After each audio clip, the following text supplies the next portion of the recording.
That's recording. All right. Hi. Oh, you be cool. Hi. Hi, Rowan. Hi, Adrienne. Hi, everyone out there. Woo, we're back. We are back. We're Back in the burning habit. to get in. I don't know what that even means. We're on fire. Sister Act 2. Back in the habit. Yeah. Empire Strikes Back. Oh, my God. We are just mixing all the movie metaphors. Yeah. We are here. We had excited. to have, unfortunately, a little bit of a break. I went on Unfortunately, holiday. it's been great. Oh, I okay. wouldn't say it's been a sad. You As mean in- from everyone else's perspective? Yeah, exactly. Everyone else has been really sad. Oh, yeah, but They've there's been heaps like to listen banging to. at the doors. Give us another episode. It must have been real hard. Yes. Yep. Yeah. Just unlucky. It was getting hard. There were a few illnesses around. yeah. We just We're couldn't just do hitting it. a few But roadblocks. anyway. We're like, we got to stop. We need a break. I can't do it any longer. Ray wouldn't stop making me do it. You will do it. But yeah. So, how you feeling now? Did good. refreshed? Yeah, pretty refreshed. I went to Hawaii, which was nice. It Pretty was nice place to go. Oh yeah, lovely. It was the halfway point. That's why we went there. The halfway point between my partner's family in Tennessee and obviously us here. We met in the middle. And Very it beautiful was meeting It was place. beautiful. Yeah. Yeah. I did some surfing I was going to lessons. say, how'd you go? I Hang totally. ten in the I mean, I green room? stood up, but I absolutely smashed it after every time. Yeah. But Do you have a yeah, new appreciation now? yeah, definitely a new appreciation. Not really a new fire within me to start doing it more. No, I right? didn't really find. Yeah, it was fun, but not like crazy adrenaline that I have to do it again. I was like, oh yeah, okay, now I've done it. Definitely much more appreciative of the people that can stand up for more than a couple seconds. Yeah. and can I actually think move the that's board. This was just like, you really I definitely did feel not it. graduate to that, to moving the board. You're just standing up and hoping that it's just kind of wobbling and hoping it doesn't shoot out underneath you too quick. But Oh, come it down was and join fun. us one day. And now, We love it out there. yeah. To borrow your board. When was the last time Yeah. you surfed? I surfed not too long ago and it actually Oh. wasn't too bad. But, it had been probably 6 years-ish Yeah. since Quite a while. Didn't have those properly muscles giving it a go. in Yeah, place. I didn't. But it's funny how you do sort of remember. Like I still caught some waves. It was a very quiet day and I was on my friend's big foam board. So it was really nice and fun and it was great actually. And it that's good. did sort of fire me up a little bit. So, maybe there. when the summer comes around, I just get too cold in the water actually. Yeah, like even it in the is. summer, I'm in a full steamer wetsuit. Yeah. I mean, it is so cold. The Queensland Anywhere. did us. Yeah, exactly. Anywhere along the bay. Spoiled us. But you It's just got to get really- a good wetsuit and then you're fine. Yeah. Yeah. Yeah. I'm not investing in that. Your choice. Yeah. But it's not very fun well. getting in or out of a wetsuit, Yeah. nor making small children True. get in and out of wetsuits, Yeah. I've got to Oh, say. God. You've got to allow an extra half hour either side of your trip. Like get those little feet through. Oh, God. Yeah, if anyone's got any tips out there, well, it does take quite a long time sometimes. Did you ever watch this mermaid show on Netflix? But it was H2O. about a show about mermaids, but about like the women that I mean, it mostly focused on women. Maybe there are men out there that want to be Mermen. mermen too. Yeah. I think the term is merman. But so yeah, they just all they want to be is mermaids, and it's much more right. of a thing. So they're not actual They're not mermaids. real mermaids. It's not a documentary. All right. Okay.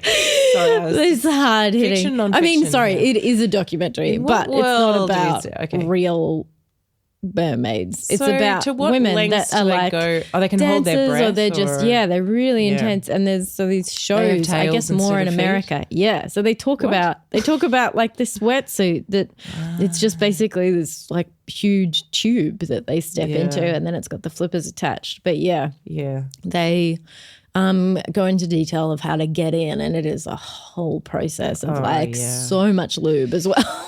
I can imagine. Then like shimmying, trying to pull it up. They're pretty tight. I imagine a mermaid's tail. Yeah. I can't say I've ever really had to do that. I did wear a costume once for a dress-up wedding. As a mermaid? A zombie mermaid. Oh. Yeah. Did you have your legs I had together? to have my legs. No. So I just had like a tight skirt with a little sort of fan tail. The practical. Yeah, I'll see if I can find a photo. It was quite funny. It was a very fun wedding, actually. Yeah. Lots of glitter and lots of fake blood. How would the mermaid get zombified, though? Well, if another zombie mermaid but surely takes a bite of it, water, then they turn into zombies. I think it's the same process as for a human. Yeah, but in a zombie apocalypse, surely the safest place would be the water in the sea. Yeah. Well, not at this wedding. Wow. It was a zombie animal themed wedding. It was really great fun. Wow.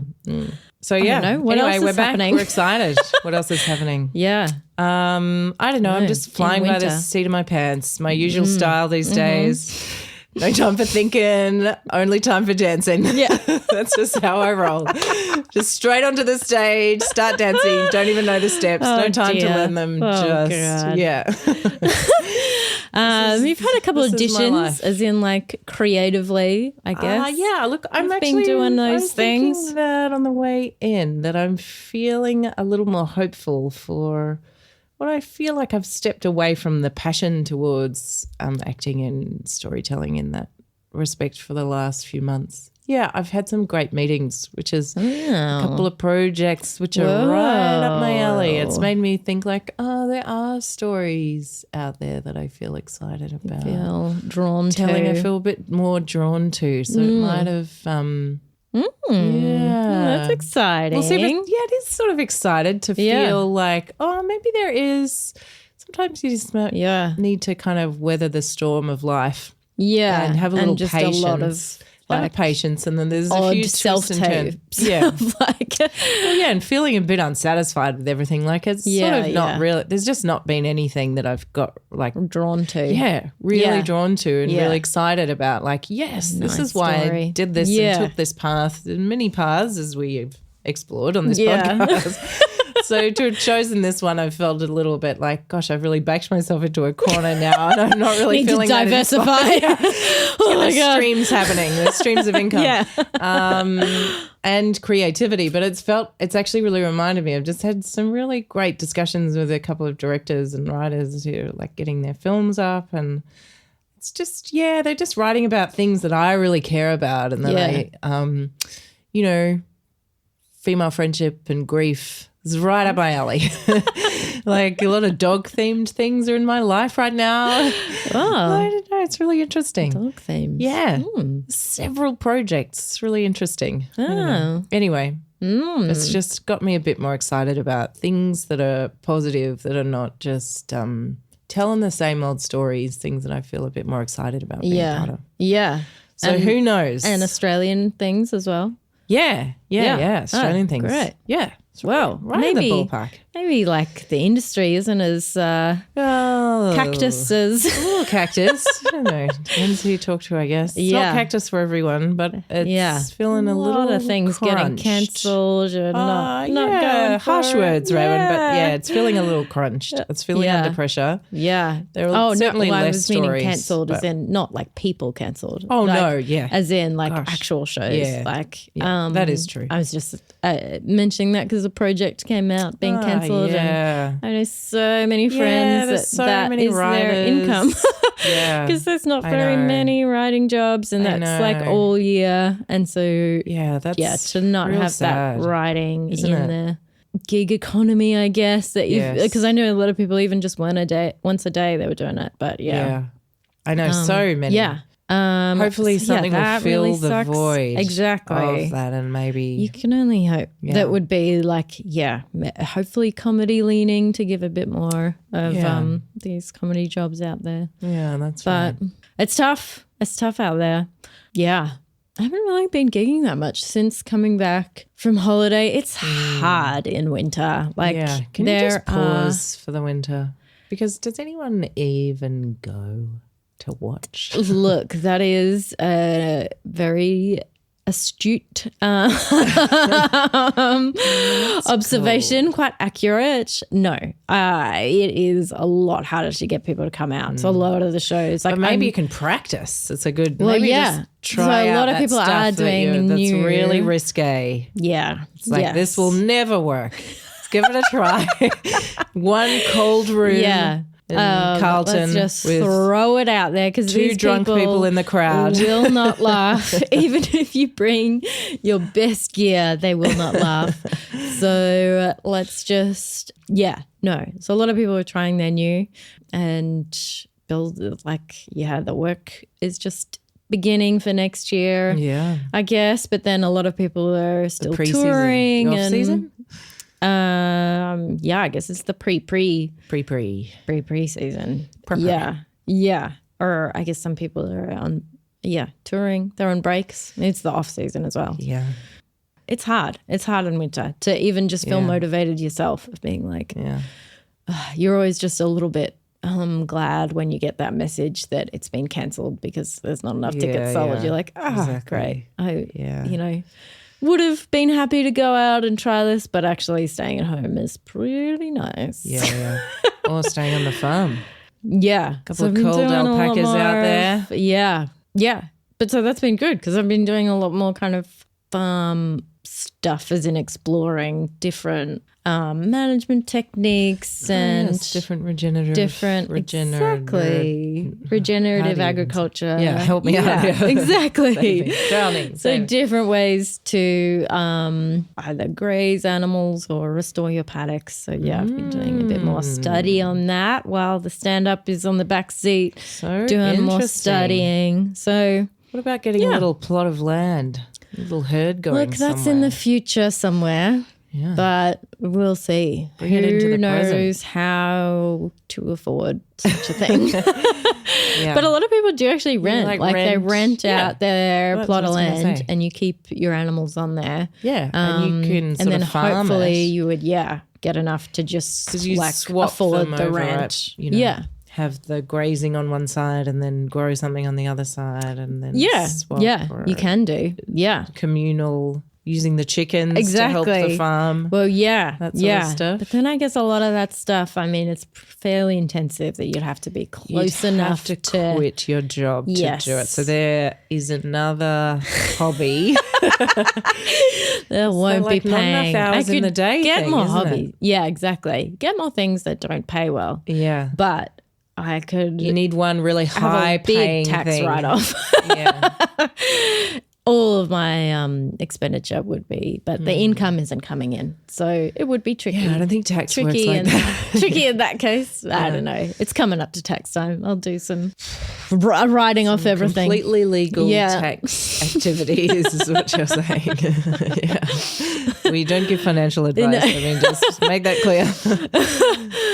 Just been keeping on. Keep on keeping that's on. Terrific. Look, hopefully we've caught up with everyone and hopefully we'll be able to talk to a guest sometime soon. Yeah. We will keep you posted on that. Thanks for sticking with us. Thanks for sticking with us for now. Okay. Adieu.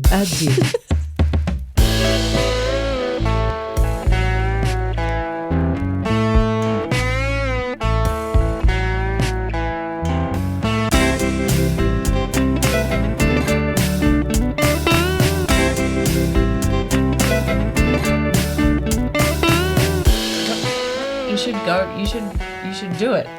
What? Oh no, I'm just in this sketch with the For real? guys. You're in it as a dancer? Yeah. You? Yeah. It's about excuse me. I did jazz ballet.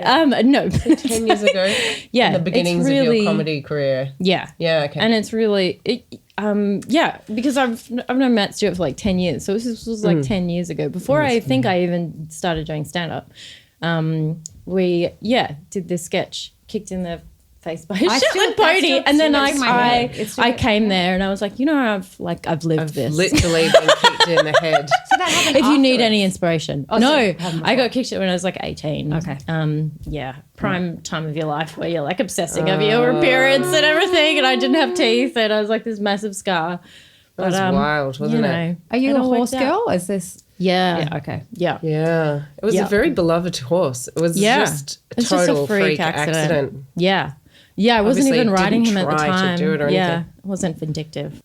So, Posse, should we just have a quick chat and then you introduce Maggie? Sure. You just awkwardly. I don't know. I'm really hard to introduce. I've got until a motley background. she's so good at introducing people. Very excited. Yeah, Great. you just wait. You just wait. Sometimes I forget people's last names, which is actually Sometimes I forget their first names. That's my panic. Yeah. I just like in a moment of like, it's really important. Don't muck this up no matter what it is. Yeah. I feel like everything drains from me. Yeah. Yeah. So it's Maggie. It's really Luke. bad. It's Luke, not- yeah. Luke. Yeah. Yeah. It shouldn't Not be Luke. Yeah. It shouldn't be. It's not spelt like that. No, at all. so I never get upset or angry because Lukey. you're right. That's Yeah. good. Yeah. No, it's Luke. Yeah. Luke. Yeah. Yeah. As in fluke and puke and Very Yeah. Aussie. yeah. I think it was a spelling mistake back in the day. Oh, I was going to say maybe the generations pre now pronounce it differently, and as it's gone on, Yeah. it's like those people that are called. See, I've lost it. I've lost the thought. Yeah. Well, I think they like looking back on the census, Javier. there was or like a instead of Xavier, they're called Oh, yeah, Javier and yeah. things like that. Instead of Javier. Javier. Oh. But like And, like, Aussies do you that are remember called, my literally called Javier. like France, our sister is a social worker, and she has this story. She was like talking to this parent, and she was like, you know, Yvonne is like falling behind a bit in this, and like Yvonne this, Yvonne that. And the parent was like, sorry, my child's called Wyverney. no. Yeah. That's so good. And she was like, oh, okay. Really, she had this written down and like loved it. Well, for once I was right. Yeah. Wyverney. Yeah. I actually I think Wyverney's quite pretty. kind of a nice, actually. It's got We're all sort off of a the nice tongue. ring to it. Yeah. But Wyverney. Wyverney. No, No. it's Luke. Luke, L-O-O-K. Yeah, but no, going back on the census, it changed. I think it changed at some point. Someone wasn't very good at spelling. And Yeah, it's made an honest mistake and forevermore. Yeah. That no one would. Yeah. Yeah. That's history. That's history for you. It'll get you. It sure will. Okay, so should we start? So, All right. Do you want to have a little chit or just? We don't have to because we've got a bit of we could use breadth. the one from last. Okay, We can just do the intro. Go straight Great. in. So, hi, I'm Raywyn Pickering, a farmer who does comedy. Yes, you are. Yeah. And I'm Adrian Pickering, an actor. And we're And we're sisters. sisters. And we have this podcast called Is This a Job? Because we're curious about how other people in creative industries do it. Because How have they made it their career? Is it their career or is it their hobby? What are their we'll passions? find out. It's How definitely have they figured it all out or not figured it all out. a hobby for me at the moment. That's what It's a pipe dream for me. No, I shouldn't be that. I shouldn't. You're taking meetings. Hold it You're in. taking I'm meetings. taking meetings. You're I've got people doing lining accents up. on the self-tapes. It's all making up my happening. own This is accents. glamour, baby. Yeah. I'm being really patient. You're being picky. That's what it is. You Yeah. say, I'm just waiting for the right That's it. opportunity That's to it. come. Yeah. But so we're curious to hear how other people do it. We've had a little break, but we're back. We're back in baby. it. And we've got an awesome guest today. Sure do. She's very funny, but she's not a stand-up. We've had so many Be another stand-ups. career possibility. Maybe in the future. But no. But today we have like multi-talented because you're a director, a producer, a writer, Lover, a lover, A fighter. a fighter, a friend. a friend. Yeah. Really good at hugs. It's Maggie Looke. Hello. Hey. Hello. Hi, Maggie. Thank you for coming. Thank you for having me. I'm sorry I was sick last week. Oh, no, that's fun. Everyone It's was. going around. Yeah. It's winter. Yeah. I'm still You got to there's look no- after yourself. Yeah. Hung out with children. Big That'll mistake. do it. Never hang out with children. No, I know. Get rid of all of them. Avoid it. They are cesspools. They weren't even my kids. You just get like the little kid flus. You don't get like the big bad adult flus though, right? And it's like, look, I don't have kids. These were someone else's. So I'm allowed to complain. Even That's why they were filthy and filthy. Yeah. No. Vegemite they've always got Vegemite on them. It's really hard to get Vegemite off, just for the record. One of them is actually a child actor and he's doing like really good. Oh. I still get sick. Yeah, you still I see get actors sick. are humans too. Yeah, there you go. Yeah. So no, sorry about that, guys. No, that's fine. But I'm here. You're here. I'm here. We're ready to party. You've got your green tea. I got my green tea. We're all ready to go. For our first question is, how would you describe yourself as like, what is your... When you're filling out a form that says form, occupation, you'd say like, what is your job? I would say creative producer. I used to. I used to say that, but that's kind of leaning towards advertising these days a bit more. So depending what I'm going for. You don't mean you're leaning towards advertising. You mean the title. Like creative people producer. might assume. Creative director, definitely. Or like an influencer. It's Creative producer. getting very corporate and that's not my world. So it depends what I'm going for. Yeah. At the moment, I'm, if I'm going for a writing job, I'm a writer. Yeah. Yeah, of course. It helps, doesn't it? Yeah, I think the reason why my background's so motley is just because in Australia you have to do everything to get work. Yeah. And so I learned that pretty early on that I couldn't be picky. And that works for diverse. you. Yeah. Yeah. Or against you as well. Right. For me means that I can do a lot of things. So I've worked as an editor and a director and a writer and done live stuff as well. Editor too. Wow. A film editor or like a I wasn't very copy good. editor? I wasn't very good. I won't go into that. Channel 7. Didn't last long. Well, I like to think it gave me the understanding of the editing world. Yeah. Pretty important. So, and it wasn't for me. But I don't have the patience. But I do so appreciate important a for good pacing though, isn't it? Editing. Particularly comedy writing or something, so much of it comes down to editing and exactly. you could make a whole different show. You could channel the laughs into a different spot. Well, that's different true. edits Yeah. and everything. So. Yeah, writing, editing is like 40% of the writing process. So that's, I'm happy I've got my head around. It's not really tech savvy. Yeah. So I think that's fine. So did you like start out as a writer? You said you have to learn all these things, but what did you like as a teenager or in school you were like, do you have any glimpse of like as an adult? Anything that you wanted to do? No. I actually, look, when I left school, I did special effects makeup.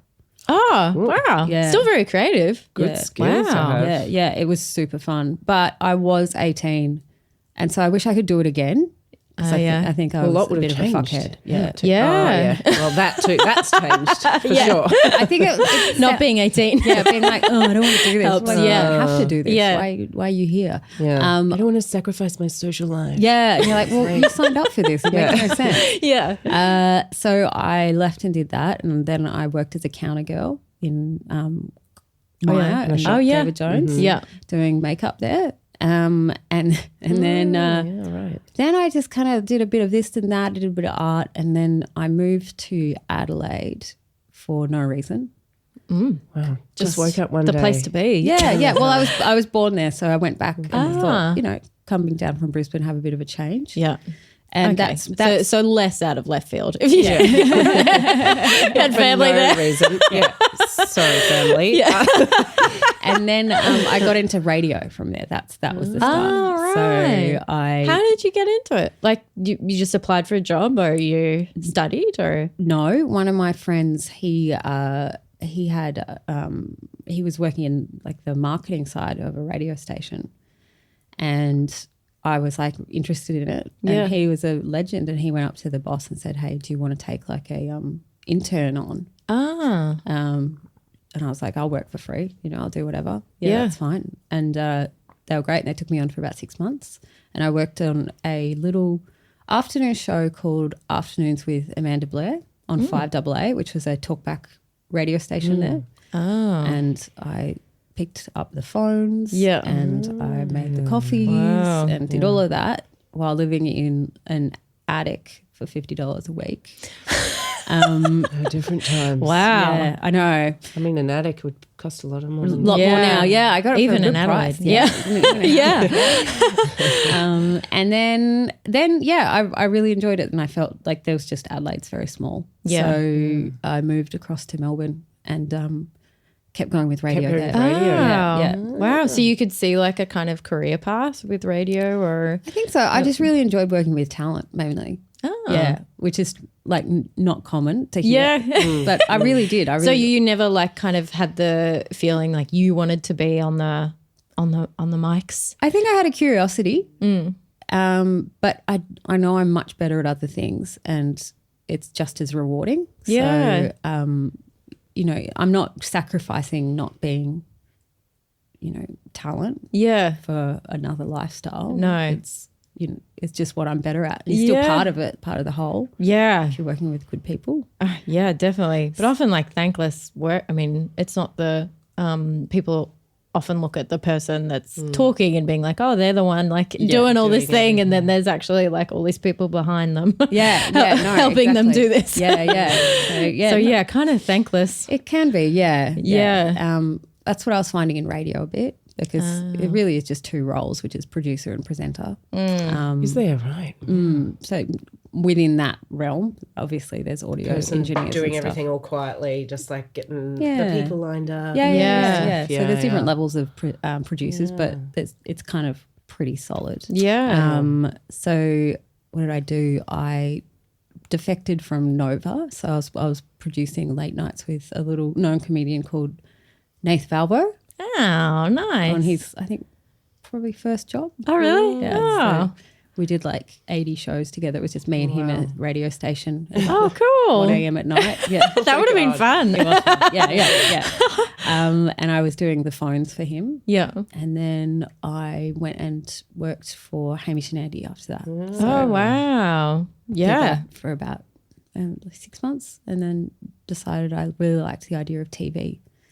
Oh, Yeah. okay. So- Yeah, to move over Yeah, I think Cool. I didn't see a lot of in radio. Yeah. a lot of growth, and there can be a lot of fuckheads in commercial radio. Yeah. Yeah. Yeah, for sure. Not the people. I mean, it sounds like you've got like you had some amazing people to work with, but I'm sure, there's, I don't know, I don't even listen to all the morning radio people, but I'm sure there's a lot of big personalities and things, personalities. Yeah. It's And hard. there's also, it's a real like ratings juggernaut, isn't it? Isn't there just a lot of talk about, it's so important. Yeah, all yeah. those numbers that come in and trying to get Totally, it's just fancy advertising. be basically. everything. Yeah, You sort of that's have so to be true. everything to attract all the people. So it's sort of like, So you have to dull down the content quite a Yes. lot. You have to be I think that's why Ham and Andy was so good, because they were like they pitched themselves as the everyman. So they weren't trying to be salacious or crazy or, like blokey and having to stretch to something else. They were able to just do their thing. do it with everyone felt like they could listen. Yes. And that's why it was so successful. I think. Yeah. And their sort of chemistry, and it's just so much of like they just kind of had fun. It was just infectious, wasn't it? Like, that's what I think about. I think so. Especially when they started out. It was just when they were young, they just wanted you just wanted like to be their mucking friend. around. Yeah. Even though it was just very sort of, they're very not calculated's not the wrong word. They know what they're doing. Yeah. But they've got the lovely air of just Yeah. I mean, it took a lot for us to get, I think, was it like 400 bouncy balls off the roof? Oh my gosh. It does take a lot of planning, but it sounds like you've just done it in an afternoon. yeah. We just had this wacky idea. Yeah. You're the one who had to do all the planning. Yeah. Wow. Yeah. I worked with a really nice other producer and called Jack Post, and he was he's gone on to do interesting stuff as well on radio and stuff like that. It was a nice team. It was really nice. Yeah. But then I was like, I just want to go to TV. So did you Yeah. sidestep to sort of producing on TV as well, or sort of or more writing? I thought maybe producing would be Be better. a good fit. Yeah. I did this really good course at the VCA, which I don't know if they do still. It was called a foundation degree in film and TV. And it was basically, I couldn't remember if it's 1 or 2 nights a week of kind of like probably a Cert 2 to give you the full round understanding of the industry. Good overview of the skills you need and how everything works and the position, the sort of the status. Exactly, So like instead of going and doing a full degree and specialising in things, it just gives you, before you do that, before you think about that, how this is what the industry is. It was great. So I mean, that was 2014, so it was a while back, but I recommend doing that just to get a little bit of an idea before you even just in. who to approach and absolutely. what position you might feel to begin with. I mean, like, because otherwise you don't really know. Well, you sort of need to target something. An assistant director sounds like something completely different to what it actually is. Yes. Things like that. Yeah. True. So I really enjoyed that. That was great. And I thought, I reckon I can do this. So that's when I was like, no, I want to try writing for a bit. Yeah. And so I thought the only way to get in the writers' rooms is to start writing stand-up and shows, live shows, so they can see I can do it as well. Yeah. So, partnered with my husband, Ben. Yeah. We do a lot of stuff together. Yeah. What was your lucky. first show together? Because you've done like so many. Was it We did one called the Tokyo Hotel, which was... And you got the moose head for that one, right? Gibbo sorry. Nom. Yeah. So, and that was intense, but it was a great little show. Yeah. And it kind of like, I don't think you can do this. Show, maybe? Yeah, live show. Yeah. So I don't think you can do this anymore. I don't think this happens anymore just because of the nature of the industry. But like, we had someone from the ABC come and love the show and say, here's a whole lot of development money. Mm-hmm. Let's turn it into a radio play. Yeah. And then like someone call and be like, it's a great show, let's take it to Edinburgh. Do you know what I mean? Like that just doesn't happen. And just like anymore. help you to make it happen. Yeah, people taking the risk They on just that development. had money. That's unheard of now. Yeah, it's unheard of. And so looking back, I think I was talking to someone else about this, just going, I can't think of anyone showing up and being like, hey, do you want? Yeah. So we ended up turning that show into a narrative radio play podcast that with a whole lot of mates in it. And I'm really proud of that little one. That was in 2014. Yeah.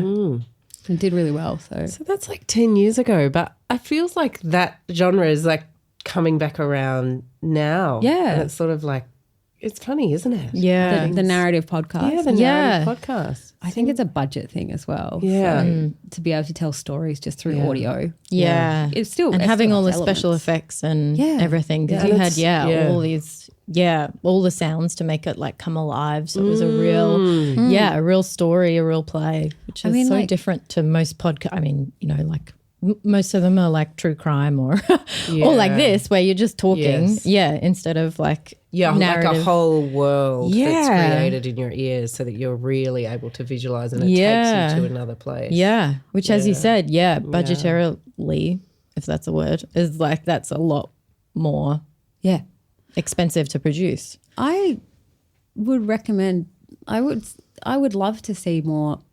Everyone has like the big idea for, I've got my big feature idea and got my 6-part HBO series idea. Yeah. If you're got that dream, try and see if you can make it audio because you can make an incredible body of work. It's a fantastic proof of concept, and with not even a quarter of the like you can totally, Such a good and idea. you can still story tell. Yeah, so you're not restricted by budget and actually making something or Stupid Screen Australia or something like that. You can tell a story. And, edit it on your computer at home. Yes. Yeah. And you can still be a storyteller. And, people will listen and be like, oh, this person can write. This person can put it together. It's also such an age right now of people who are really consuming things in that way. Yeah. A lot of people really love listening more so now than I feel like we've done in the past. Yeah. Listening to podcasts. Like listening to audiobooks or listening to podcasts. I think because everyone is like, the doom scrolling is obviously not very nice. At least podcasting is kind of like you can do things while you're listening to it that feels more like grounding than just like constantly scrolling. You just feel a bit more like don't know, you've done something a bit smarter with your time. It just makes you feel better too, doesn't it? And fiction stories can really do that. Like they can take us to another place and teach us so much about the world, and stretch us and make us feel. And that was a short, was it only 6 episodes? I think so, yeah. Do you think you'd ever do like something like that again? Oh, yeah, it was a huge learning curve. Yeah. But it was so much fun. We had my uncle's a jazz drummer. And really? Wow. Yeah, we got him and he was mates with this incredible pianist. I've forgotten his name. And they came into the ABC studios and we recorded like a live score. Oh, this cool. jazz trio. Yeah. Yeah. so did they write it? So did your uncle sort of like write it or did you? No, or they came just in. Improvised? Jazz, yeah. Just improvised. Jazz. wow. So we were like, this is this episode's based in the freezer. So we just need some see what you cold can come vibes. up with. And they had so much, they had so much fun, like they had a great time. It was really cool. Yeah. They were just, mucking about. Yeah, and, they were loving it. Yeah. ABC Studios. Well, it cost, I around. don't know. I don't think it was expensive and it cost, we're not paying for the rights of other Yes, songs, of course. so, own this original music. So, Yeah. That's what I would recommend. I'd love to see people do more stuff like that. Yeah. Oh, so that's such a nice little a taste into that world. What did you do after that? What did I do after that? Oh, so then you went to Edinburgh. So then we went did to that Edinburgh. sort of launch Yeah. more of a live partnership with Ben? Yes, it so did, then yeah. you started writing more stuff. Yeah. Because it took you further. We did a show the next year that was terrible, bombed so bad. Oh, that's good to hear. There's highs and everyone lows. can bomb. Could have been. I still think it could have been a good show. It was just not enough preparation. And Like rushed. it was rushed and we Like weren't you were in the just trying to headspace. feed off the momentum of Yeah. a lot of people talk about that it's like, well, now I had I have such to do success. another one. What's Yeah, your next exactly. thing? Like, Yeah. what's your next thing you've got to do? And with something else? especially the Melbourne Comedy Festival, it's every year, obviously. crazy. So people are like, oh yeah, I've got to feel like the start clock thinking about. starts ticking. Well, yeah, as soon as you finish your Absolutely. last show, or even before that, for some people, they've already booked in their next tour, and it's horrible. just to write again. Yeah, It's really horrible. It's Yeah. unhealthy and Yes, it's not it okay. makes me feel anxious, and I'm not even a part of that world. yeah. Sort of like You've the pressure seen, like, my it puts on second- little my- creative souls to come up with Come the up next with a whole hour. this little seed of something creative. Yeah. It's really the opposite. Yeah, there's so much It's a lot of stress pressure and on so it. much, Giving me the heebie. Yeah. So we ended up doing live. We did a terrible show. And then we thought the next year let's see if we can work with someone. We worked with our dear friend Xavier Michaelides, who I still think is probably the funniest comic in Australia. is. If not, Yeah. He's Perth based now. And we put on a little show called No Show. And that was great. It was about 2 guys who show up and there's no one in the audience. But there is an audience. Yeah. So, yeah. So that was really fun. And with all of these shows, I'd tech everything. So a lot of it is interactive with the tech. Yeah. So I have a lot of sound cues and things. sound cues, and of ability to play. Yeah. And we So all sort of improvised within a structure. Yeah. totally and getting it really tight and we had a good relationship with on stage and at the desk with Ben could trust that I would catch him if he was falling and vice versa with the audio. And so it did feel like in a way that I was on stage in the We're best a part of it. part of it. Yeah. Which is so different from how most other shows are. I can't think of another real combo like that where you do have that relationship with the person on the sound desk. Yeah. Often it's these people with incredible sound cues, but they've rehearsed it all and they've got this little button that they'll push and it's incredible, but it's not thought with someone else together as a partnership. Yeah. I remember thinking this, maybe I'm doing something a bit different. It was when the beautiful Susie Youssef came and saw our show and she turned around, she went clapped at me at the end that. And I was like, oh, this is cool. Yeah. When they can tell. She's very cool as well. So. Yeah. So we did that and then we did another show called Restaurant Fuckheads, which was one of my favourites. Yes. I remember Cult that classic. one. Yeah. just about two fuckheads who own a restaurant. That was with Zaid as well. Yeah. And so did you feel like, I'm interested in like how you rebounded as well, to go back to like the show that you said bombed, but then how did you like come back around? Did you write the next show like kind of straight away, the no show that had more success? So you were like, from my memory, we were all sharing an office. Something. The original Stupid Old Studios. Yeah. Save, Ben and I shared an office. And so it just came up organically. Yeah. About an idea. You're like, let's do this. And we all needed money. Yeah. So yeah. that's the thing. Yeah. So people forget that. I know. Like, so did you have a day job or what did I do? Ben? Like how were you? What was I doing? I can't even. Oh yeah, I was working at the project in the writers' room. Oh yeah. Wow. So still that's very quite a good day job. yeah. That's great. Still in the industry. Yeah. So that was fun, and so was Dave as well. Okay. Yeah. But you still had a real yearning to make your own stuff, even though because it might be tempting to think like, I've just had this bomb, the show bombed. Maybe I'll just stick with this like other safer thing. Like you must have still had a yearning to make stuff with, who you've described as like the funniest comedian, and it felt like something was pushing you. I think I'm fiercely competitive.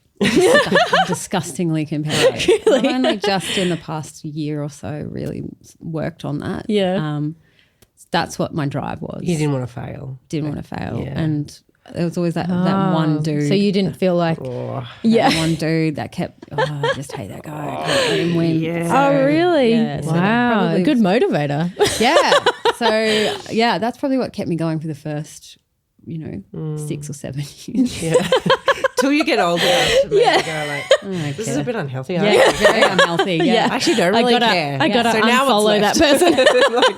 And now I'm dead inside. Yeah. That was the only thing. It's about working now. Like recently I've worked out like just what makes you happy. And if that's succeeding, then that's great. But it shouldn't be. Someone said to me once. But it's probably not. No, who was it? Someone said to me once that it's not your responsibility to inflict karma on others. It comes organically. And it was such a good... I know. It's you really so want to. Yeah. You really want to. You want to just give karma a little helping hand. Sometimes I just unplug. I just step back. Yeah. So I was very competitive, which was... And I think a lot of people saw the comedy festival as a competition. And I hate that now. It's a big part of it. Yeah. I think, and social media doesn't help, and like all these things, you're just constantly seeing how other people are doing, and it can be really not unhealthy. in the nature of that group of people who are inherently there just to make people laugh and to create stuff and to express themselves and to tell their own story and to be authentic. So then it's like making them gladiators. It's just inherently like makes everyone sick. Yeah. Because it shouldn't be the way. It shouldn't be the way. There's people who inherently want to help each other and laugh and just have a good time. And also it's like, it's pretty crazy that you work the entire year for 50 minutes that potentially no one will see. Like that's exactly. What is this business? Like this is insane. Why are we drive, isn't it? Why are we doing this? It's so stupid. It really is. And you can see the smart ones are dipping out from the festival circuit because it's just like both Ben and I are thinking about doing that as well, because it's just, why do we have to wait and compete against 490 other acts? I know. Yes, all at the same time. And pay more money. Pay so much money. Doesn't make you feel good. Doesn't make you feel good. Doesn't make your you show anything. better. No. Or does it? No. Yeah. It doesn't look better, like from a producer's perspective. If someone's like, no, I haven't done it at the festival, but I sold out, 5 nights at Comedy Republic. Yeah.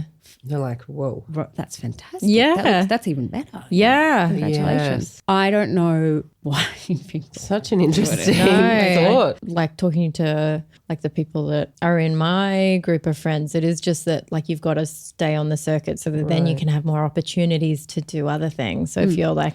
It's like to be seen, visible. Exactly. Right. Yeah. It is too. And it's that real thing of like you don't want to lose momentum. So some people are like, trapped in a way if they've been like kind of blessed by the festival early, like as in they've been picked for like maybe a gala like or something, or they've had some success. Yeah, definitely that. But I wasn't even thinking that far ahead in their career. But it's like, they've like done Raw and then Comedy Zone, and then so they go through all the things, and then if they do realize that it's like, this is really hard, going to take a year off, and then they come back and they're given a smaller room, or they've given like they don't have the biggest spot, and they're just not, they were just kind of forgotten about, which is. It's much harder to get people to come too, right? Yes. So it's not, sort of just, it just makes it incrementally harder. It does, because a lot of people do come back like every year once you've like got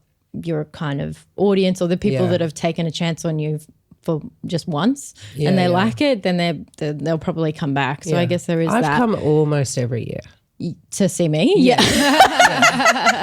Me and Dad have too. Yeah. So I wish you'd tell more people. Well, I think we brought a couple of friends. There might be 4 total. Yeah. That's a good system. Yeah. You fill out the front row. I don't think my brother's ever come to any of the shows we've put on. So really? They got one up. I'm pretty sure I was heavily pregnant for several of them. You were. So so I'm sort of like bringing 2. They're laughing on the inside. Yeah. I should have charged you more. Concession. Yeah. I think there's something to be said, that's absolutely the way it is. The way I would love it is, when you're doing the comedy festival, it's giving you access to a fan base and clientele that people think they wouldn't normally get. Say we didn't have the comedy festival, you as an artist would be pushed to go out and establish your own fan base, clientele, but also with that would come a stronger voice, and understanding of who you are and what you want, instead of sinking into the background and just hoping people show up and follow you. So, I would love to see. That's change. very true. So it kind of people to just tour independently as well outside of the festival circuit. I think would not just do make people stronger performers. Or I was about to say not do every podcast, but do you know what I mean? Like just you can narrow and hone who you are as a creative a little rather bit than more. like kind of spreading yourself thin. So thin. Just trying to do so everything. Stressed. And the new thing every year, instead of putting your best foot forward in front of the right people. Yeah. And such a huge investment as well. Like it is like, You know, huge amounts of money. Financial, to get the room to begin with and get all the so it's not even just the emotional, you're putting all the so time much you've put in and the time that, that you're hoping maybe you'll break even, but that's definitely not always a given. We don't do posters these days or flyers. I don't do concession prices. I just do one long price. Yeah. Oh. So it's just like, I think people ask so much of creatives. And I hate the fact that everyone feels obliged to put their shows on sale.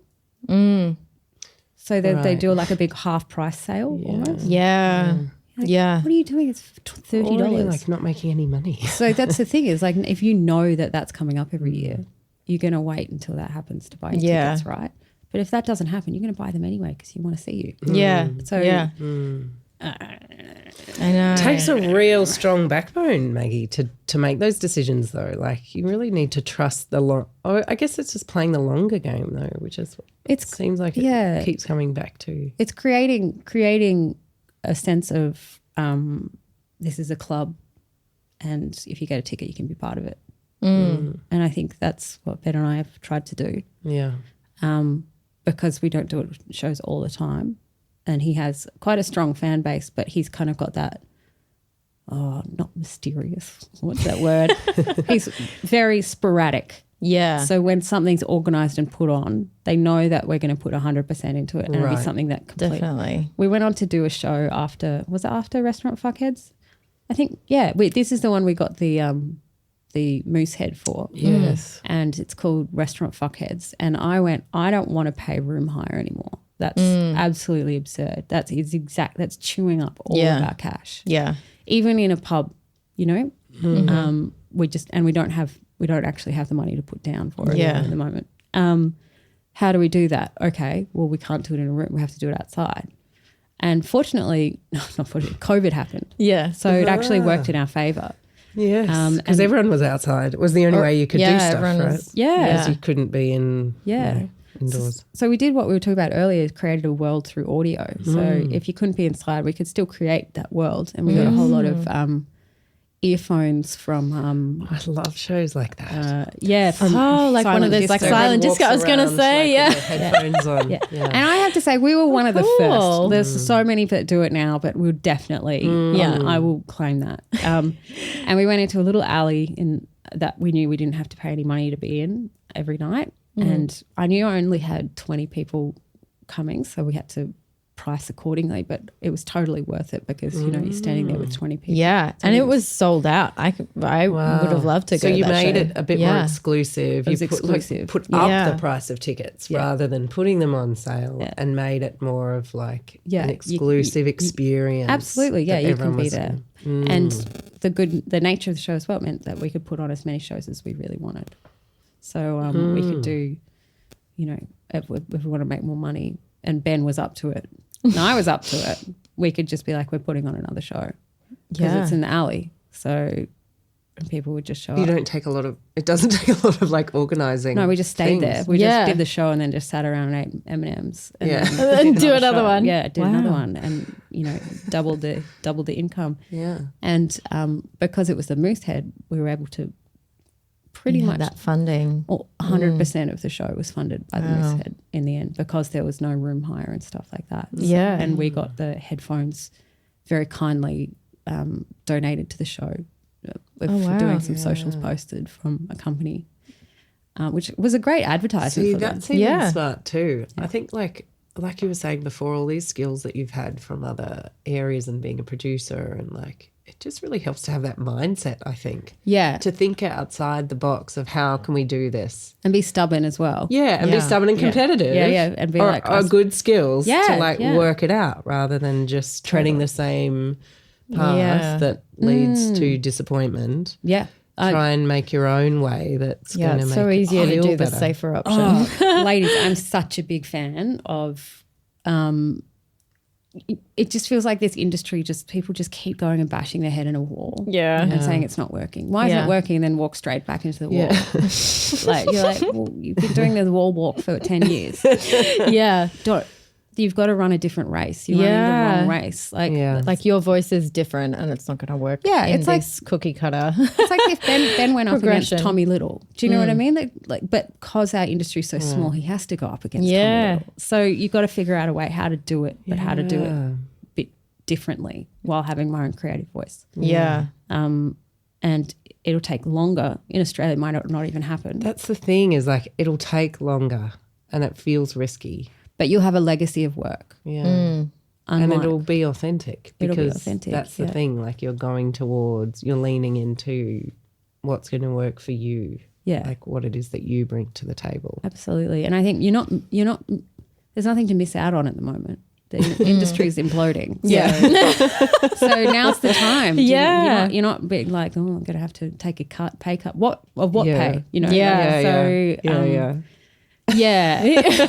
That's what Ben and I are very quite good at going around finding that kind of I don't want to do. What's the definition of insanity? It's like just do the same stupid thing again and again. An actor said to me the other day, the industry's imploding. There's nothing. Everything's getting cancelled. You know, they're generalising, but everything's getting cancelled. It's hard. There aren't any shows. Like it's just nobody's working. There's no one getting work. And I was like, really?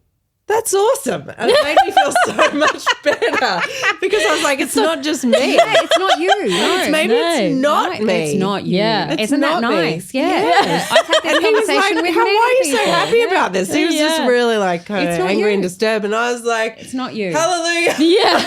Because I've been sort of like, there must have been a part of me that was saying like, for some reason, it's not your time. Or, it's not you. It's not, but it's not me. No. It's like, it's not, it's not us. Very much. It's a trickle down. Yeah. It's what I think in Australia we have like something that we can work on is when you're wanting to be a creative, especially in screen and stuff like that, you've got the option to either put a festival show or get a Netflix special. There's no in between. We don't have that. We don't have that industry of,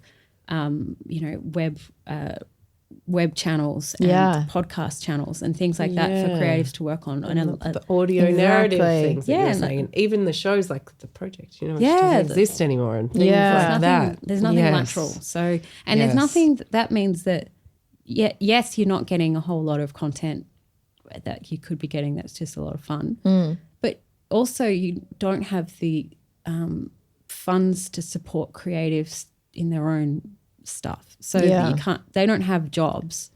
So, when you don't have a job, you don't want to sit down and be like, hey, let's write a play. But that's a 16th century kind of mentality. You're sad, you're stressed, you're not a creative. You don't have any time. You don't have any time. You've got to feed your kids. It's so we don't have those jobs and that stability for the creative force in Australia at the moment. Which means that they can't generate new things. They can't take risks. That's why we're not getting any new, because no one can afford it. No one can actually do it. No one can afford it as a creator. They want to. Is Uber driving at night or whatever it is? To pay their mortgage and feed their kids. People can't afford to live in Sydney, and that's where the hub of production is. I mean, like, I remember when the project got cancelled, they're saying, oh, yeah, we're going to put more things out from Sydney, I got told. So they said to a few people, why don't you come to Sydney? Oh, sure. And I'll just get my million, you're just 1.6 can afford somewhere 2 hours away. to spend 2 hours on a train. It's not affordable. No. So that there's a lot of issues at the moment with that. And people are like, oh, no, it's tariffs. You're like, all of that is obviously going to ricochet into it. But there are bigger things at play. It's very creatively stifling, isn't it? Has that always been a problem for artists and creative people? Or could we just live a lot more frugally previously or something? I feel like didn't they have like the Medicis? Like they had what are in they Italy? Called? Yeah, they had like patrons. I want a patron. Yeah, totally. I want a rich old woman. Yeah. I feel like a play on Friday, so we'll write one for us. Just swirling their wine. I've got a great idea for you. I want a retainer for it. The dream. I think there was that's the world of content creation now, isn't it? Like everyone's trying to sell whatever they can. It was also a monoculture. Like it was a monoculture. So it's like, so everyone watched the same TV shows. Everyone, like, there was very limited entertainment options. So you had to pay a lot of money. Nanny. You knew half of Australia would be seeing your ad. Exactly. So a lot of money was going nannies. Nanny. Seinfeld or the Nanny? Which So they don't know where they're putting their budgets these days. They don't know. And it certainly isn't into free-to-air TV. No. No. Well, isn't that the Married thing? at First Sight or something? Isn't it? I mean, it's those things. It's the very cheap to make quiz shows. I love quiz shows. Quiz shows are huge. Yeah. Speaking of, maybe you were going to just say it. You just wrote for Guy Montgomery's Spelling Bee, which is so I did that first season. Great. And then I went over to because it feels like that's someone that's taking a chance on someone as well. I mean, but he did that as a festival show though. But amazing how you could see it different. Yeah, I wonder if there was just like an ABC person in the audience, like your Tokyo Hotel thing, and then this it kind of happened. But as such a different kind of quiz show. Well, it started. Is that a COVID time thing too? Yeah, it started with the doing it as like a quiz on Zoom. That was really fun, and he's done exactly what we were just talking about. Yeah, he has not run into that wall 7 times. He's picked up and said, "I'm running a different race. Something else. Let's do something else. I've got to go through this pathway, which was like the New Zealand audience, build my, he's really smart, and he's done such an amazing job, and it's so rare now to be seeing something like that on TV. And it took so much effort for him. So he's had to be selling out, he had so much pressure. So all of this proof that it'll work. Yes. And fortunately he's with a really good production company who does Taskmaster as well. And who are willing to kind of believe risk. In it. Yeah. So it was just is rare. All happened, but it's a great show. Yeah. I'm then I've just been writing for this American game show, which was, we shot the first season last year at the Docklands here. And then it's with Americans. Whoa. Run by Americans. So in the Docklands. In the Docklands. Whoa. Yeah. So it's an example of like Australia working as the tradies, you know, not the architects. Yeah. So there was obviously a big tax break or something like that. Yeah.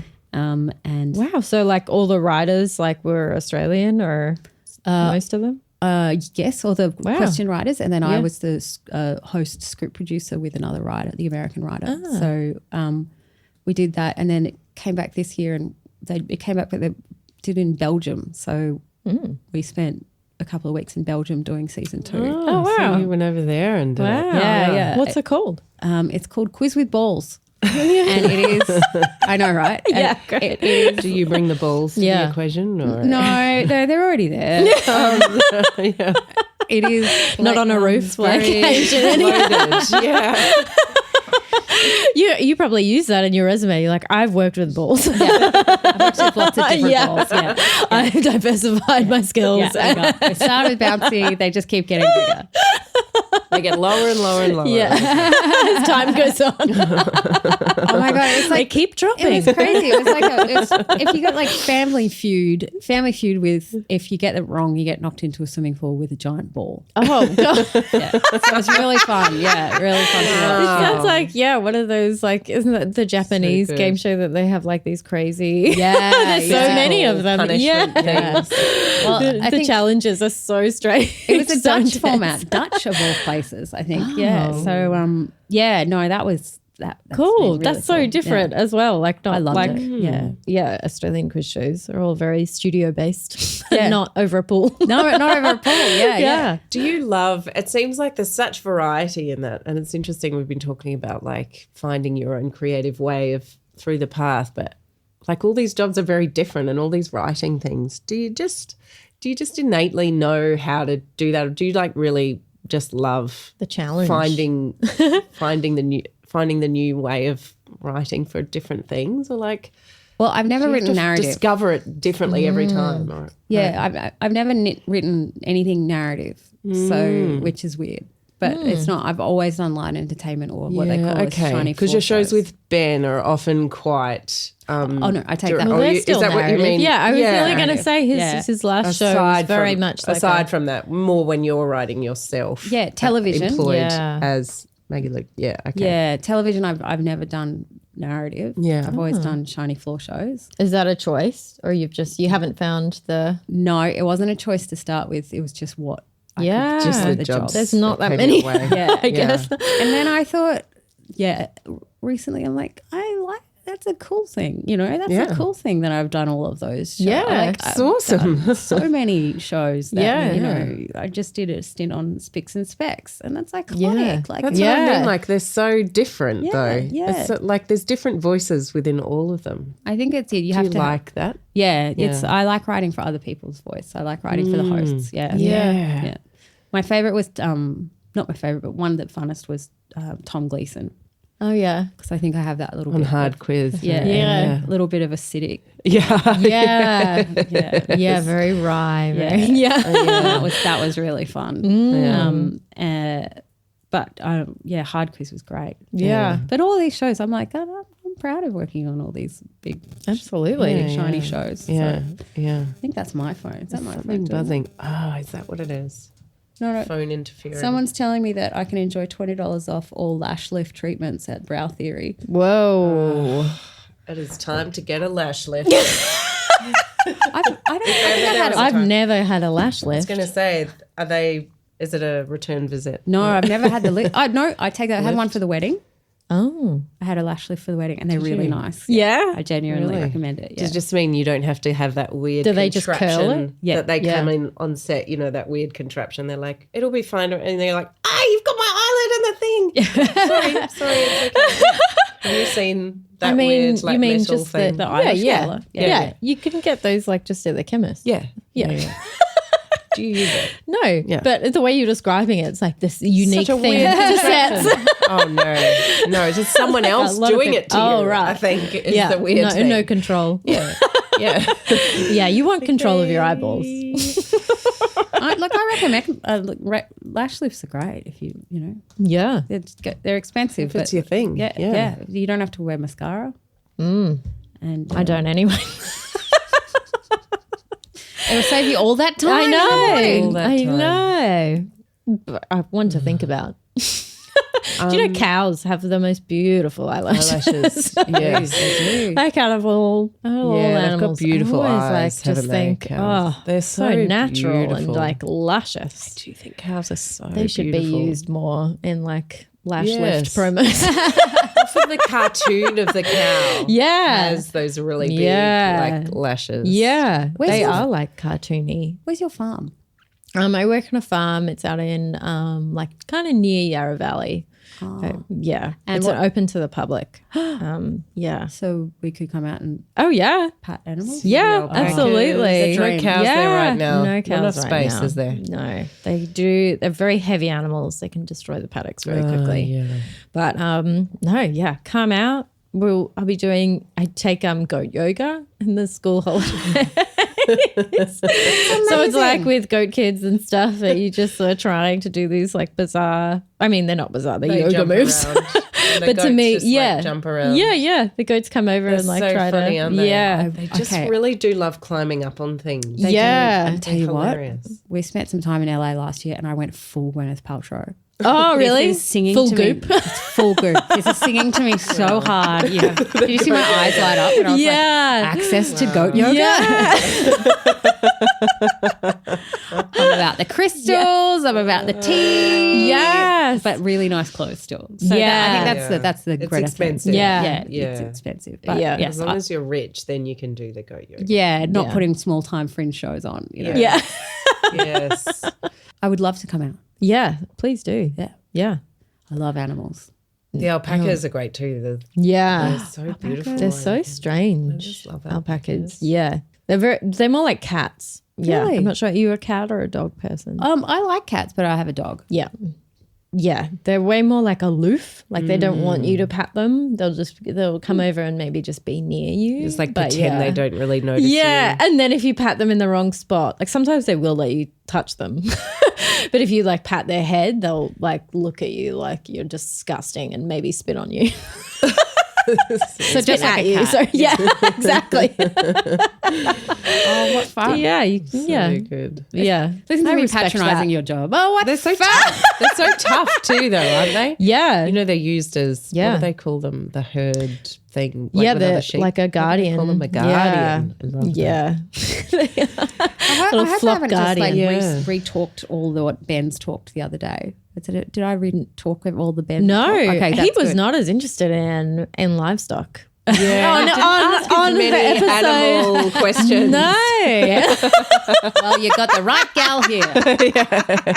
Do you have chickens? Chickens? Yes, yeah. I love chickens. They're so useful and they're just funny little dinosaurs. They're crazy. Funny little dinosaurs. Yeah. They just run around like they always just look angry. That's kind of like endearing. Yeah. Imagine just not being able to smile. They Like, seem mysterious, They don't. but then they don't need to. Are they actually just dumb? Like, I mean, they are. There's a bit of They've got a both. very small Yeah. brain, but they also seem just like we have some chickens, but they're Yeah. just total mysteries. Like you don't know what they're going to do at any point. Yeah. Like, Yeah. And also we've bred some really weird chickens. Like you're the Aracanas Araucana. that I gifted some to Yes. Ada and her daughters, and like one needs constant trimming because the feathers. You have to put they look effort like into have feathers, little like- hats. Yeah. They like have really puffy feathers on their heads. The feathers come Pictures of down those. over their eyes, so they literally can't see. She's just sort of like walking around. How are they still around? I know. That's it's like bizarre. these bizarre, Evolution like hasn't yeah. really served We've done them. that though. I know exactly. it. They're like the bulldogs, I guess. Of like, Because they make, I mean, yeah, I've got blue eggs. I've got a sausage dog, so you know I cannot talk. That's very hard. Like letting them jump up and like, do you have to build little ramps for it? Yeah, she's pretty lazy. So they I don't injure themselves. Yeah. Well, that's what I've heard because Yeah. their spine, like, there's so much weight I guess. And that so you're not allowed to. They not should always be supposed to, horizontal. Yeah, you're not supposed to let them jump up because then it can put more pressure on like the lower part of their spine. We don't need to talk someone about told it. me. Yeah, it's pretty hard. Pretty hard these days. We made a ramp for our puppy. We just have a Labrador, but we were told like that can put a lot of stress on their joints going upstairs, and we had stairs. Oh. So we made a little ramp when she was a puppy so as to not like That's what I overly was stress thinking her of. as a puppy. Yeah, yeah. And people thought we were crazy, but No, you're just ahead of your time. Yeah. Head of your we're pup. just trying to. We just She's got loved her. great We're legs. Just looking at her. She's got great legs now. Touch wood. Yeah. She does. Very strong. Very beautiful. So back to living a Back to living a career in the creative arts. I just Ask how did you grow up in a family of like writers or comedians or creative people, or No, do you think no, all doctors. Really? doctors? Whoa. Did it make you really averse to going down because you didn't go down that path even like from the beginning when you were doing special effects makeup? Because often, you know, you might be tempted to follow in your parents' footsteps. Yeah, no, I don't think I'm smart enough in that way. In not a mean way to say that. Different smarts. Yeah, that's what my dad used to say. He's like, yeah, you're smart, but it's a different kind of smart. And I used to take that personally, but now I'm like, no, it's true. I'm terrible at science, and I would be an absolutely awful doctor. Yeah. I'm too blind. I have no bedside manner. The other day, like I was helping my friend give her 2-year-old a bath. Yeah. And she got out of the bath, and I went, all right, here's your towel, dry yourself off. Yeah. And She just like looked at she you. looked at me like this, and Sam looked at me as well. She's like, Dry me.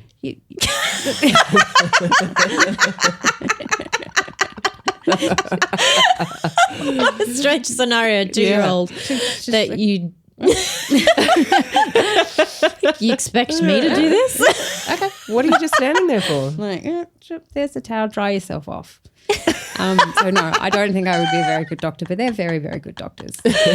Yeah. But you can see where the producer stuff comes in. Yes. Like being an ED doctor and physician and stuff like that, I think really has a lot of weird cross elements. Yes. Well, yeah. What do you High think that some of those adrenaline are? and Yeah. Yeah, keeping you cool and always seeing 6 beats ahead. And Yeah, wow. problem solving. I was thinking the problem solving, the thinking laterally sometimes too. Yeah. A lot of those ED doctors are like, It's mystery solving. Wow. yes. It and is you like- kind of, it's often like the thing that you don't think of straight away, but then you're like, hang on a minute. Yeah. Maybe it's pointing back to this, and you've got to go get advice from Yeah. someone else. And it really is problem And also solving. having such a like a tough skin, like when something like doesn't Gosh, go your way in emergency, but also, I mean, obviously it's like lower stakes, but when you do bomb, like Well, you're it's not still like lower you're stakes at the trying not time to for you, At is least it? no one's Yeah. actually It dying. can feel but like you're like, but it feels like you are. yeah, It feels like you would You're like, how rather do be I- on a cliff than yeah, there. is this all on me? What did I Yeah. do to like? What mistakes did I make? Or like,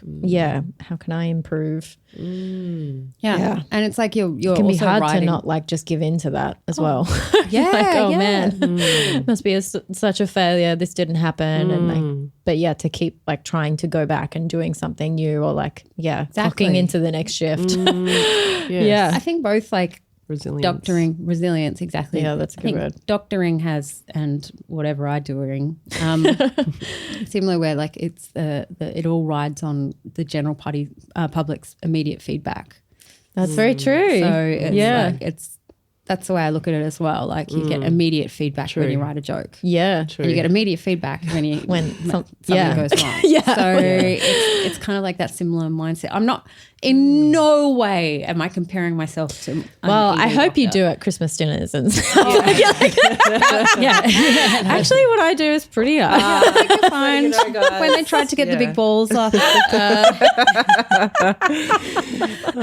ball was a little too cool. Yeah.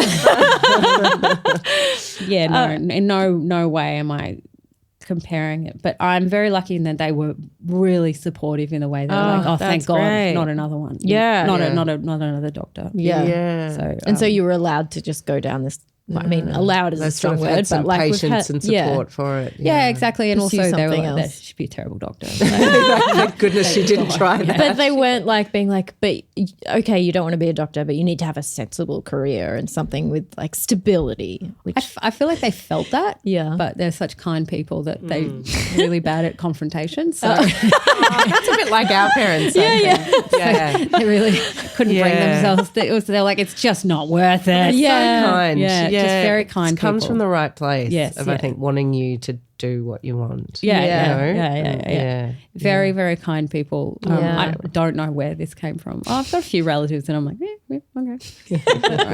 A little bit of that. Yeah. Is there any advice that you would give to yourself or that you wish you had have known when you were just kind of starting out?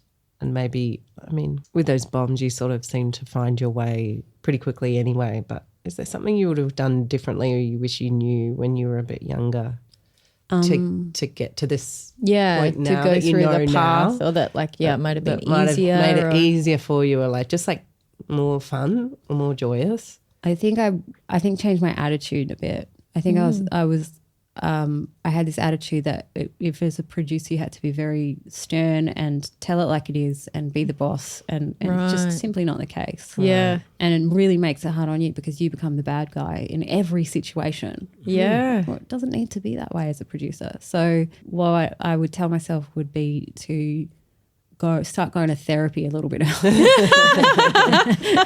And because you don't enjoy yourself, and so if you can get comfortable with be like, yeah, I do have to be the bearer of bad news sometimes, but I'm not putting that all on me. I'm not this so I say Weinstein, but do you know what I mean? Like of doing small time fringe shows, like it just it. And I think a lot of people, they think they're producers, they have they have to act that way. You really don't. And I wish I didn't because I would have enjoyed the trip a lot more. And I don't. That's interesting. I don't think I do anymore. So, and it also means that when you do want to pull out that character, it's listened to. Yeah. So you basically don't act like you know everything. Yeah. Because it doesn't make you look better. Yeah. In fact, it makes your mistakes much more highlighted. So, Oh, that's really important. So Do you great. Find having like a balance helps as well. Do you have any like hobbies or anything to just be like, yeah, I've got to have some downtime, or do you live and breathe writing? No, I'm the opposite. Because some people are like, you've got to obsess over it to be good, and you've got to like, no. I'm like from that Taika world where if you open your laptop and close it in one day, that's considered work. Do you know what I mean? Like it's like, and then I go full raw. Like I recently did my master's in screen business at AFTRS. Really? Wow. And I did my thesis all at once. And it was crazy because it was like you were supposed to do it over like a semester and like keep pitching ideas. And they were just horrific ideas I was doing. I was like, oh, what about Seinfeld? Has anyone done a thesis on Seinfeld? They're like, yes, lots of people have. It's a very bad idea. You don't even like Seinfeld. And then I did it, and I don't think I left my bed for 2.5 weeks, pretty much. Yeah, just writing. Just writing. Wow. So I'm one of those people. Yeah. Good at coping under pressure again. Yeah, I'm not a crammer, but I need to have no other options, or I will do everything else. Yeah. And those people you're talking about freak me out. Yeah. Because I feel like they're going to like win. Yeah. Again. Yeah. But it's just not true. Yeah. Let it go. Yeah. It's all quality, not quantity. That's what I try to do. So don't feel bad if you're not writing all the time. This whole thing of like having to write, at least write enjoy something the once hobby. a day. Go for a walk. Yeah. Camping. Yeah, exactly.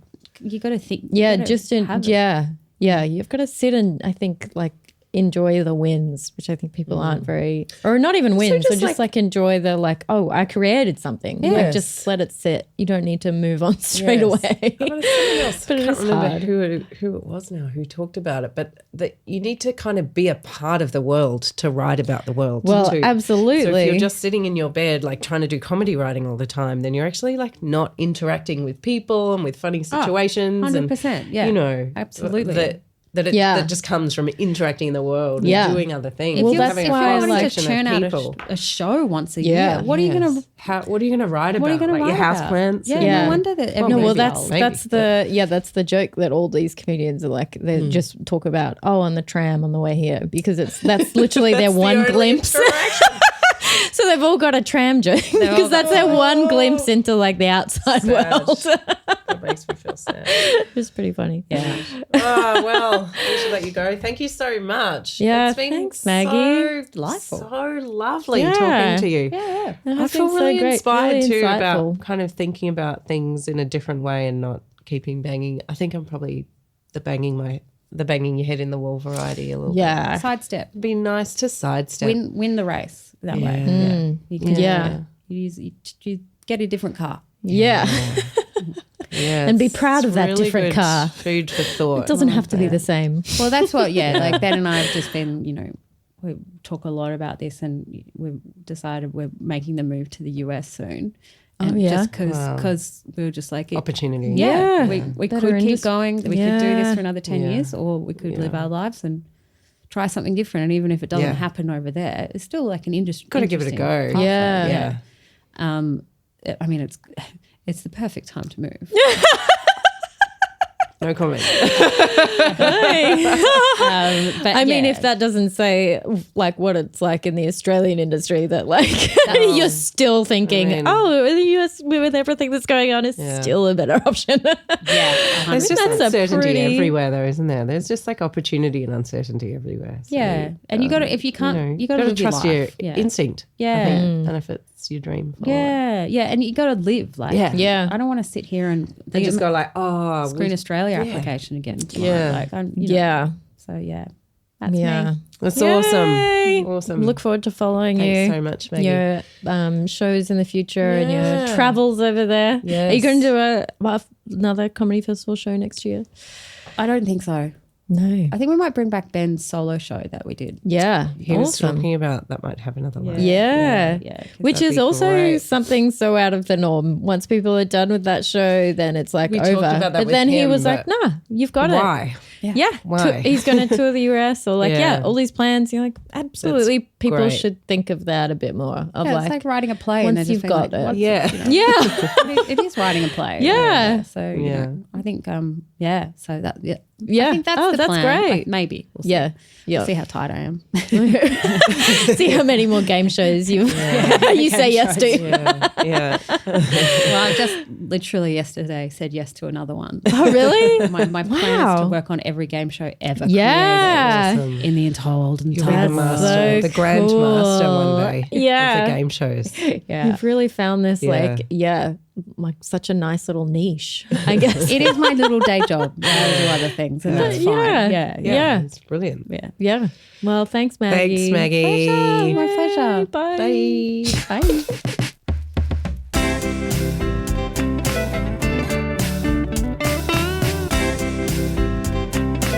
Thank you for listening.